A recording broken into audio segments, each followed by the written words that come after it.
बिस्मिल्लाहिर्रहमानिर्रहीम, अस्सलामुअलैकुम। आपको खुशामदीद कहते हैं खुसूसी नशरियात में, और मैं हूं आपका मेज़बान सलमान मिर्ज़ा। जनाबे वाला, 24 तारीख को अरशद शरीफ को इंतहाई बेदर्दी के साथ कत्ल किया गया। कीनिया में उनकी शहादत का वाक़या सामने आया और उसके बाद से अब उनकी पाकिस्तान रवानगी का सफ़र तो शुरू हो चुका है। उनका जसद खाकी आज रात तकरीबन 1:05 पर पाकिस्तान पहुँचा दिया जाएगा। उनकी तदफीन जुमेरात को होगी, नमाज जनाजा भी जुमेरात को पढ़ी जाएगी, लेकिन इस हवाले से मज़ीद तफसीलात सामने नहीं आई हैं। लेकिन जो वाक़या पेश आया है, हर तरफ से, हर जगह से, हर तरह से सवालात उठाए जा रहे हैं। किस तरह से नाके लगाए गए, छोटे छोटे पत्थर लगाकर गाड़ी को रोकने की कोशिश की गई, किस तरह से बाकायदा टारगेट किया गया अरशद शरीफ को। इस वाक़े ने कई सवालात उठा दिए, और उस सवालात सिर्फ पाकिस्तान में नहीं उठाए जा रहे, वो सवालात पूरी दुनिया में उठाए जा रहे हैं। कीनिया के जय्यद किस्म के सहाफ़ी जो हैं वो सवालात उठा रहे हैं। एक सहाफ़ी को मैंने सुनते हुए उन्होंने ये बात बोली कि जनाब, आप तो हमारे सहाफ़ियों को मारते ही थे,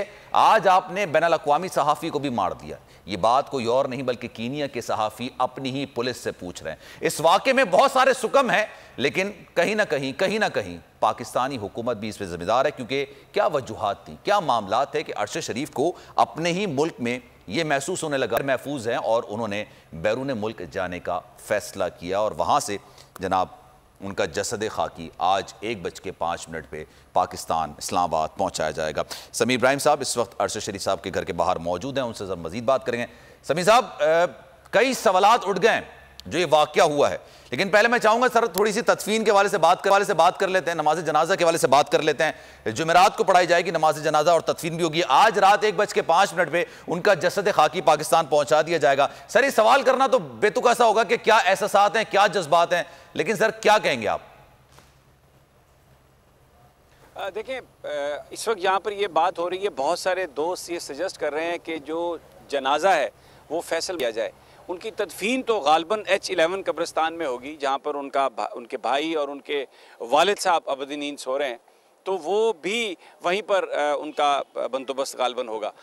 लेकिन क्योंकि जिस तरीके से पिछले 2 दिनों में लोग यहाँ पर आए हैं और हर घर में एक सोग है, तो ये एक तवक्को की जा रही है कि नमाज जनाजा में लोग इतने ज़्यादा ना हो जाएं, इतने तादाद उनकी बहुत ज़्यादा होगी कि H11 का जो कब्रिस्तान है वो जगह छोटी ना हो। बस उस हवाले से फैसला जो भी होगा फैमिली करेगी।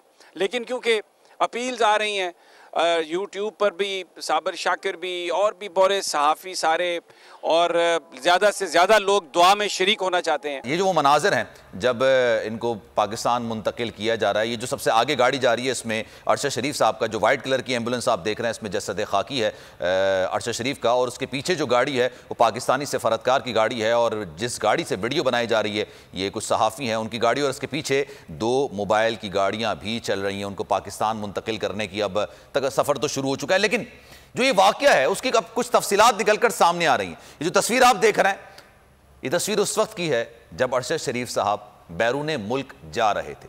क्या हालात थे, क्या वाक़यात थे, क्या ऐसे मसाइल थे, क्या ऐसी मुश्किलात थी, क्या ऐसी परेशानियां थी कि अरशद शरीफ को अपने ही वतन, जहां पर उन्होंने बेशुमार किस्म की कुर्बानियां उनके और उनके ख़ानदान ने दी हैं, उनको अपना ही मुल्क गैर महफूज लगने लगा। वो बैरून मुल्क गए। जो सूरत हाल, जो खबरें, जो चीज़ें, जो कहानी अब निकल कर सामने आ रही है, थोड़ी सी मैं आपके सामने रखने की कोशिश करूंगा। वो जनाब दुबई गए, पाकिस्तानी हुकूमत को चैन नहीं आया, उन्होंने दुबई हुकूमत से बात की कि भाई आप अरशद शरीफ को हमारे हवाले करें। दुबई हुकूमत पर प्रेशर पड़ा, वो अरशद शरीफ साहब से मिलने गया। उन्होंने कहा आपके पास 24 से 48 घंटे हैं, आप चाहें हम आपके पास 2 रास्ते हैं, क्योंकि आप जर्नलिस्ट हैं और हाई प्रोफाइल जर्नलिस्ट हैं, और हम नहीं चाहते कि आपको डिपोर्ट किया जाए, इसलिए आपके पास 2 रास्ते हैं, या तो आप पाकिस्तान वापस चले जाएं या फिर आप किसी और मुल्क चले जाएं। अरशद शरीफ साहब के पास वीज़ा तो था नहीं, जाहिर सी बात है, और जो वीज़े की म्याद थी वो ख़त्म हो रही थी। अरशद शरीफ साहब ने कीनिया जाने का फैसला किया, क्योंकि पाकिस्तान की पासपोर्ट पर ऑन अराइवल वीज़ा शायद कतर का है और कीनिया का है और श्रीलंका का है।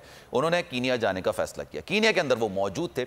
अब सूरत हाल ये हुई कि जनाब वो जिनके साथ सफ़र कर रहे थे, जिसको कीनिया की पुलिस और बाकायदा उनका ऑफिशियल जो बयान है वो अरशद शरीफ साहब का भाई करार दे रही है। उनका जो वाक़या पेश आया वो इस तरह से पेश आया जनाब, नैरोबी से कुछ फासले पर हाईवे, उस हाईवे पर अरशद शरीफ साहब की गाड़ी चल रही थी। कुछ फासले पे जाके वो देखते हैं जनाब, अच्छा ये जो एरिया है ये एरिया टूरिस्ट के हिसाब से, और यहाँ पर डेवलपर्स भी मौजूद होते हैं, बिल्डर्स भी मौजूद होते हैं। और जब काफ़ी आगे वो हाईवे पे गए तो उनको लगा कि यार नाका लगा हुआ है, लेकिन नाका उस तरह से होता है, देखी होगी किसी भी आप मुल्क से रहते हैं, किसी भी शहर में आप रहते हैं, स्नैप चेकिंग होती है, बाकायदा बैरिकेड्स लगाए जाते हैं, पुलिस की भारी नफरी वहां पर खड़ी होती है कि गाड़ियों को चेक किया जा रहा होता है। लेकिन जिस तरह से नाका लगाया गया था, ये वो गाड़ी है जनाब, आप इस वक्त देख सकते हैं अपनी टीवी स्क्रीन पर। जब गाड़ी आगे बढ़ी तो छोटे छोटे पत्थर वहां पर रखे गए थे और गाड़ी रोकने की कोशिश की गई। अरशद शरीफ साहब को उस वक्त यह अंदाजा हो चुका था कि मामला कुछ खतरनाक है, मामला इतना आसान और इतना सीधा लग नहीं रहा है जितना दिखाने की कोशिश की जा रही है। और उसी वक्त वो इलाका गोलियों की तरतराहट से गूंज उठा, गोलियां बरसाई गई और आगे और पीछे दोनों साइड से गोलियां बरसाई गई और 2 गोलियां अरशद शरीफ साहब को लगी, जिसमें से एक की वजह से उनकी जान चली गई। समी इब्राहिम साहब हमारे साथ मौजूद हैं। समी साहब, आप कंटिन्यू करें सर, फिर मैं मजीद भी आपसे सवालात करूंगा। जी, मैं अजान की वजह से मैं खामोश हो गया था क्योंकि बिल्कुल नज़दीकी मस्जिद है। तो अब ये फैसला होना बाकी है कि नमाज जनाजा कहाँ पर पढ़ी जाए, क्योंकि अपील्स पूरी दुनिया में लोग कर रहे हैं। सोशल मीडिया पर भी एक ट्रेंड बना हुआ है कि आप आएँ जनाजे में, और ये बुनियादी तौर पर जिन लोगों ने अरशद शरीफ को शहीद किया, ये उन लोगों को जवाब होगा कि पाकिस्तानी कौम, पाकिस्तानी अवाम ये जो कुछ भी किया गया है इसको रिजेक्ट करती है। और जिस मकसद के लिए अरशद शरीफ जंग लड़ रहा था, हकीकी आज़ादियों की जो जद्दोजहद थी कि यहाँ पर हकीकी उन जो हकीकी नुमाइंदे हैं पाकिस्तान का, उनका किरदार हो, और हर जो इदारा है, हर जो पाकिस्तान का जो रियासत का सतून है, वो अपनी अपनी हदूद में रहकर काम करे। तो ये एक उनका जो जिसके लिए ये सारा कुछ हुआ, तो अब इसलिए इस पर अभी बहस चल रही है। शाम तक फैमिली इसका फ़ैसला कर लेगी, इसका भी फिर अनाउंस कर दिया जाएगा। लेकिन अभी मेरी उनकी वालदा से बात हो रही थी। अच्छा। तो एक ही बात वो कह रही थी, बड़ी बहादुर खातून है, बहुत निडर खातून है, बेशक सर, कि मेरा जो बच्चा है उसकी जो बरियल है, उसकी जो तदफीन है, वो मेरे बच्चे के शान शायान हो और उसमें कोई कमी ना रह जाए। तो यहाँ पर हम सब लोग जो हैं उनके साथ इस बात पे हैं कि हम बिल्कुल जो अरशद शरीफ की जो शहादत है, जिस अंदाज में वो शहीद हुए, हम पूरा उनकी जो बरियल है वो वैसे ही होगी। बिल्कुल। दूसरा, यहाँ पर अभी आप जो आपने बात की, उससे पहले यहाँ पर इफ्तिखार चौधरी साहब, साबिक चीफ जस्टिस ऑफ पाकिस्तान, अच्छा। वो यहाँ पर आए, उनकी वालदा से उन्होंने ताज़ियत की। सब कीनिया का अखबार ये लिख रहा है कि शायद कभी भी वो वक्त नहीं आएगा कि कोई ऐसी तहकीकात हो सके कि अरशद शरीफ के साथ जो हुआ उसका पता चल सके। इसका मतलब है कि उनके अदारे बहुत ही फिर कमज़ोर हैं। अगर वो इतने बड़े इंसिडेंट को भी प्रूव नहीं कर सकते हैं, हम तो फिर और कुछ कह ही नहीं सकते क्योंकि हमारा और उनका मुल्क में हम कुछ जाकर कुछ करने से तो रहे, लेकिन ये किसका मतलब है उनके अदारे बहुत ज़्यादा कमज़ोर हैं। इस पर ज़रा अगर आप कुछ बयान फरमा दें कि फिर वो जो हालात हैं जिन्होंने अरशद शरीफ पर ये ज़मीन तंग कर दी और वो यहाँ से भागने पर मजबूर हुआ, यूएई से भी मजबूर करके उसको डिपोर्ट कर वहाँ से भी भगाया गया, तो ये कब ठीक होगा और ये क्या है? नहीं, ज़रा थोड़ा सा इसमें मेरी एक रिजर्वेशन ये है, देखो ऐसी सिचुएशन तो हमने भी फेस की थी, लेकिन मुल्क नहीं छोड़ा था। उसकी वजह यह है कि अगर हम प्रेशर में आकर ये काम करेंगे ना, तो फिर हर तीसरा आदमी, आप भी समझ साहब, बाहर ही जाएंगे किस दिन। ये ज़रा पता नहीं किन हालात में वो गया है। ये अपना मुल्क है, ये अपनी ज़मीन है, अगर जान देनी है यहीं पर देनी है, उसके अलावा कहीं जाना नहीं है। तो उन्होंने खत भी लिखा एक चीफ जस्टिस, हाँ, उस पर अमल होना चाहिए। सदर साहब को उनकी मदर ने भी मुझे बताया, पूरी बताया, और फिर देखें वो जो उनके उन पर अमल होना चाहिए था। अगर वो खुद नहीं कर सकते थे, वो किसी सबॉर्डिनेट को मार कर देते, आईजी को कर देते, उस पर अमल होना चाहिए था। लेकिन मैं एक बात का, मैंने जैसे कहा ना, ये वतन अपना है, इधर जो है ना जान देनी कबूल है, जाना नहीं है इस मुल्क से।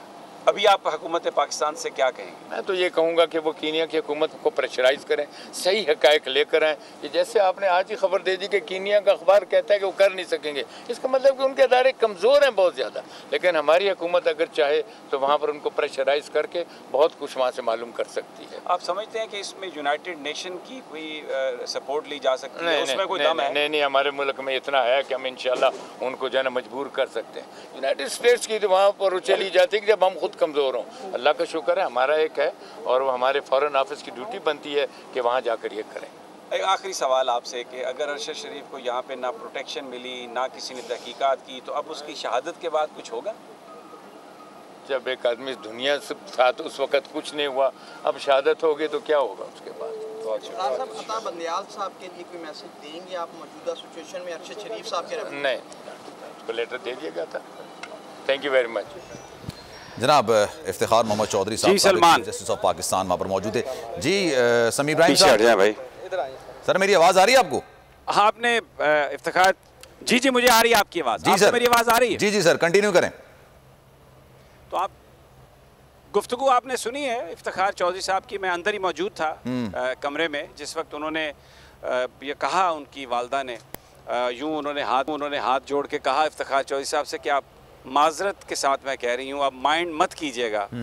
लेकिन क्या किया अदालतों ने, जब अरशद शरीफ ख़त लिख रहा था, और उनका वो ख़त है आप अपनी स्क्रीन पर चला भी सकते हैं, जिसमें उन्होंने पूरा बयान किया है उनको थ्रेट्स क्या थे, क्यों वो उनको किस पर हमला हो सकता है, किस पर हमला हो रहा है, पूरा ये सब लिखा हुआ है। सदर पाकिस्तान के पास भी है और चीफ जस्टिस जनाब उमर अताब बंदयाल साहब के पास भी है।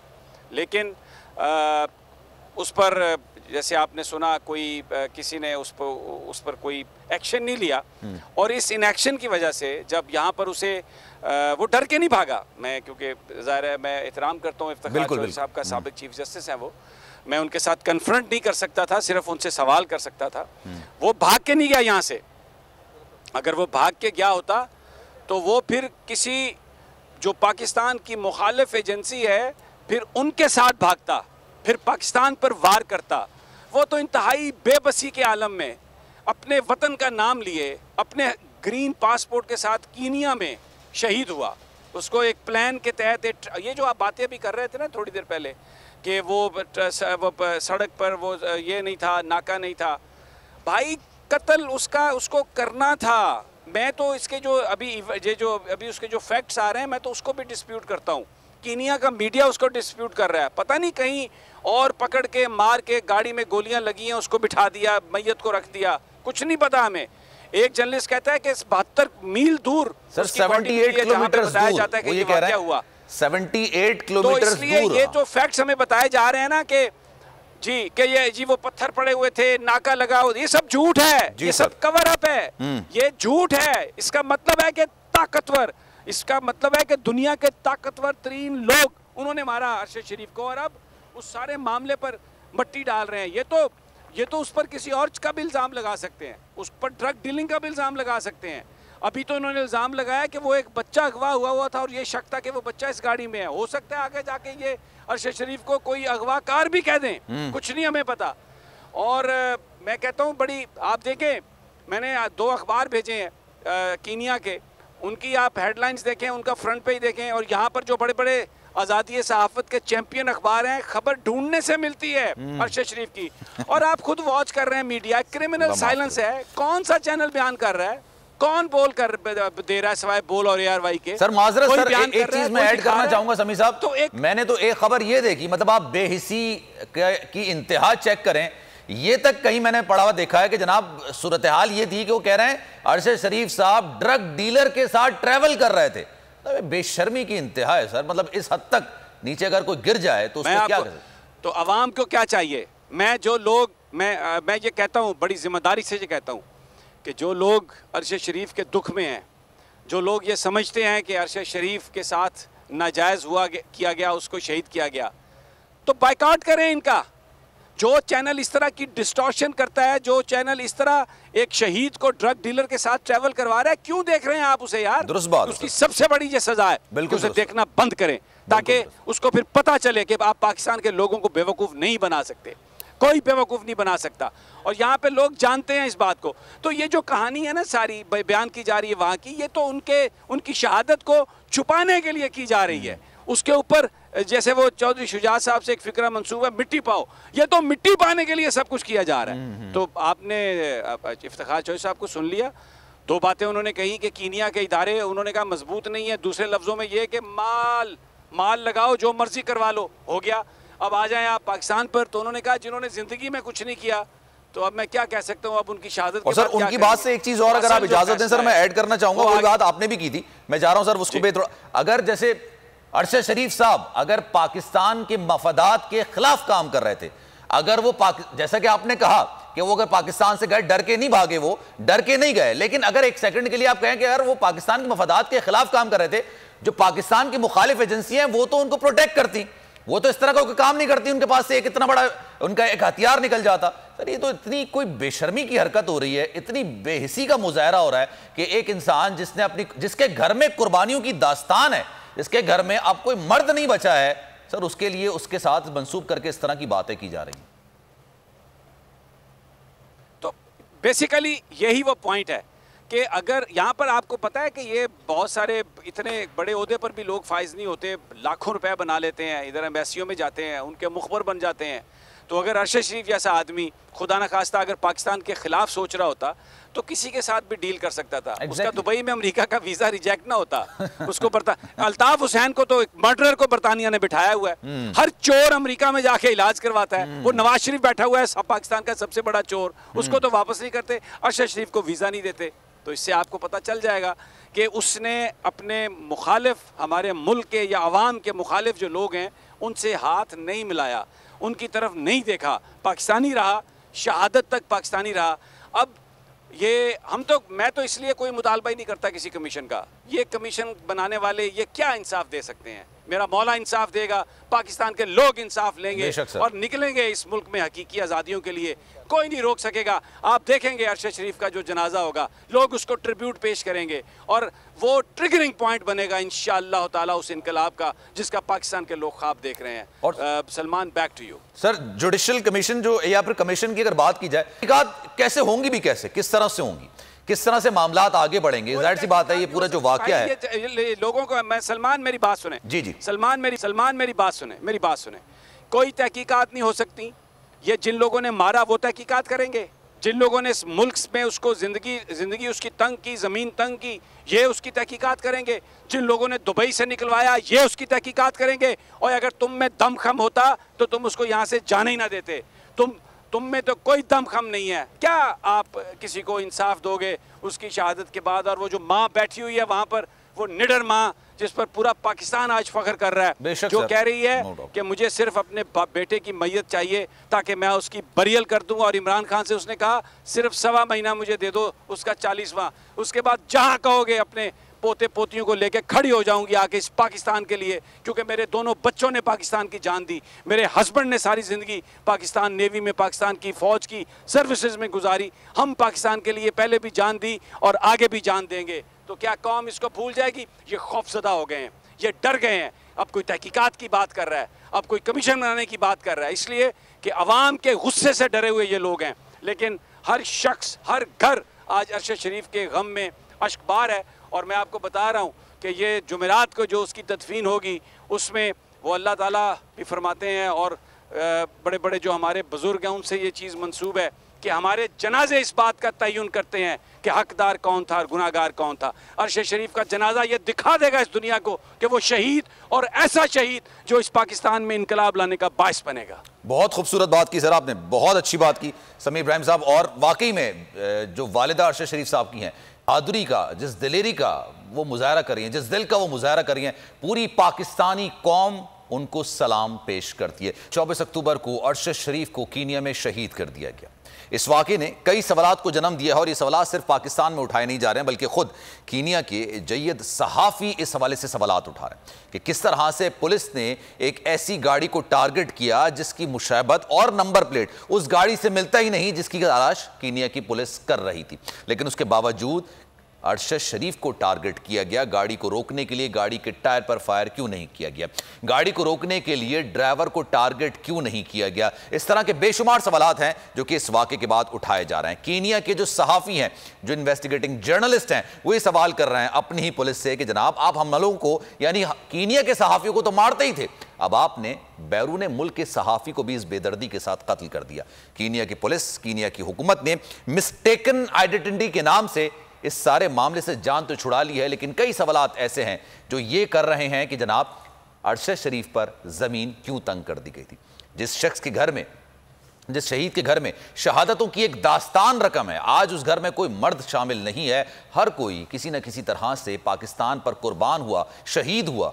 उस पर आज ज़मीन इतनी तंग कर दी गई थी कि उसने पाकिस्तान में ख़ुद को गैर महफूज समझना शुरू कर दिया और कीनिया जैसे मुल्क में ख़ुद को ज़्यादा महफूज तस्वुर करने लगा। अब जनाब पूरी दुनिया में इस हवाले से किस तरह के सवालात उठाए जा रहे हैं, इसी पर मजीद बात करेंगे। पाकिस्तान तहरीक इंसाफ के सीनियर रहनुमा हैं फ़ारूक हबीब साहब, इस वक्त मुझे ज्वाइन कर चुके हैं। Sir thank you so much for your time. Sir ये जो वाक़या है, इस वाक़े ने कई सवालात को खड़ा कर दिया है। ये सवालात उठाए जा रहे हैं कि जनाब, और कुछ लोग तो ये बातें कर रहे हैं पै दर पै कीनिया की पुलिस के नए से नए बयान सामने आ रहे हैं, लेकिन अभी तक जो स्टोरी निकलकर सामने आई है उसके मुताबिक भाई ये मिस्टेकन आइडेंटिटी के तहत एक वाकया पेश आ गया और उन्होंने जान छुड़ा ली है। लेकिन अब तो लोग ये भी सवाल कर रहे हैं और खुद कीनिया के सहाफी सवाल कर रहे हैं कि आपने गाड़ी को रोकने के लिए दूसरे हरबे भी इस्तेमाल किए जाते हैं, बल्कि ड्राइवर तक ये आखिरी ऑप्शन होता है कि आप ड्राइवर को टारगेट करें। लेकिन वहां की पुलिस इतनी ही आला ज़र्फी का उन्होंने मुजाहरा किया कि उन्होंने ड्राइवर के बराबर बैठे शख्स को टारगेट कर दिया। और अभी कहा जा रहा है कि जनाब ये बाकायदा से एक टारगेट किलिंग है, ये मिस्टेकन आइडेंटिटी नहीं है। What do you think sir, इसका प्रूफ कैसे होगा, कैसे इसकी तहकीकात होंगी? देखिए बात ये है कि ये तो सारी बात इसमें मुल्की इन्वॉल्व है और मामला जो है वो टारगेट वहाँ पर अरशद को दिया गया। पाकिस्तान के मायानाज सहाफ़ी थे, मोहब्बे वतन पाकिस्तानी थे, हमेशा पाकिस्तान की नजरियाती असास और पाकिस्तान की लिए उन्होंने अपनी आवाज बुलंद की है। हाकिम सच के ऊपर डट के खड़े हुए थे। कुछ लोगों को उनकी आवाज से इख्तलाफ था, लेकिन इख्तलाफ का मतलब ये नहीं है कि आप उनको रास्ते से हटा दें। और आपके इल्म में है कि ये वही सिविलियन माफिया गॉडफादर स्टाइल है कि जो लिफाफे से ना बिके, जो बंदूक से न डरे, उसको रास्ते से हटा दो। और अरशद शरीफ की आवाज को खामोश करवा दिया गया है और हर पाकिस्तान की। लेकिन सर आप इंसान को तो खामोश करा सकते हैं, आवाज को खामोश नहीं कराया जा सकता। ये जो आवाज है सिर्फ अरशद शरीफ साहब की नहीं है, और उनके जाने के बाद अब तो लाखों लोग उनकी आवाज में बात करेंगे जिस तरह से वो बात करते थे। देखिए अरशद शरीफ ने तो लोगों को जुबान दी। अरशद शरीफ ने तो पाकिस्तान के अंदर जो है वो सहाफत के लिहाज से भी एक लीडिंग रोल प्ले किया उन्होंने, और एक इन्वेस्टिगेटिव जर्नलिस्ट थे। और जो भी इन्वेस्टिगेटिव जर्नलिस्ट होता है उसको हमेशा इन खतरात का सामना रहना पड़ता है। मुल्क क्यों छोड़ा उन्होंने? अपना मुल्क था ना उनका। पाकिस्तान का आइन हर शहरी को जान माल का तहफ़्फ़ुज़ देता है, लेकिन उनको मजबूर किया गया, उनको जान की धमकियां। यही सवाल तो सर मेरा आपसे है, मेरी और आपकी ऑनेस्टली, शायद हम लोग शहीद के रुतबे जो तो मुतालबा कर चुके हैं कि इसका जुडिशल कमीशन जो है वो बनना चाहिए। उस जुडिशल कमीशन के पास तमाम तरह इख्तियारात होने चाहिए। वो बाहर जाके प्रॉप करना चाहे बाहर करे, पॉसिबल है ये, उनको पूरा उनको तहफ़्फ़ुज़ दे। लेकिन मैं समझता हूँ कि इस मामले को जो है वो ब्लाइंड नहीं रहना चाहिए कि ये नहीं हो सकता कि आप कह रहे हैं जी मिस्टेकन आइडेंटिटी है और उससे लोगों की तसल्ली हो जाए। ऐसा नहीं हो सकता। उसको उनको मारा गया, मारने के बाद उनकी तस्वीरें जो है वो शाया की गई। इससे क्या मकसद है कि किसको आप डराना चाह रहे थे? बाकी लोगों को भी कि जो लोग आवाज उठाते हैं कि अरशद का ये अंजाम हुआ है तो आपका भी ये अंजाम होगा। लेकिन जो रात कब्र में है वो रात कब्र में है। हमें तो जो है वो हक और सच का साथ देना, उसके लिए तो हम देते रहेंगे चाहे हमारी जानें भी ले लें आप। लेकिन ये नहीं हो सकता कि वो माफिया ये समझ ले वो माफिया अरशद शरीफ को जो है वो रास्ते से हटा के जो है वो बच जाएगा। वो मिशन और मकसद जो है वो जारी रहेगा, किसी सूरत पीछे नहीं हट सकता।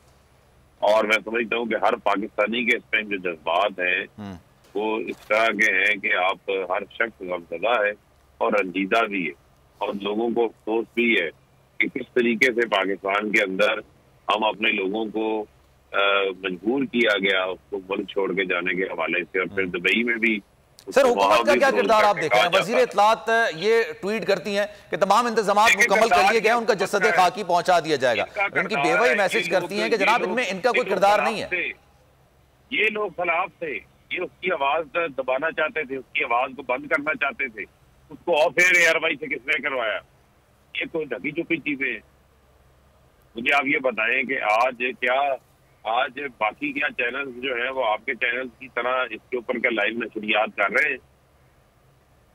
आज अरशद की बारी आई है, कल को आपकी बारी भी आ जाएगी, किसी वक्त आ जाएगी। अगर आज आप यकजा होकर बात नहीं करेंगे, आप किसी की जान ना हक जान कैसे ले सकते हैं?